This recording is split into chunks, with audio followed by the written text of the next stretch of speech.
rezeki nak bagi cukup, baca surah yang tak ada huruf kaf.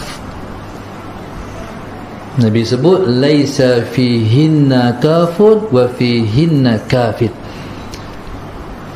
Baca 3 huruf yang tak ada huruf kaf. Nabi kata dalam tiga surah ni tak ada huruf kaf. Siapa baca 3 surah ni kafid, cukup. Allahumma salli ala sayyidina Muhammad.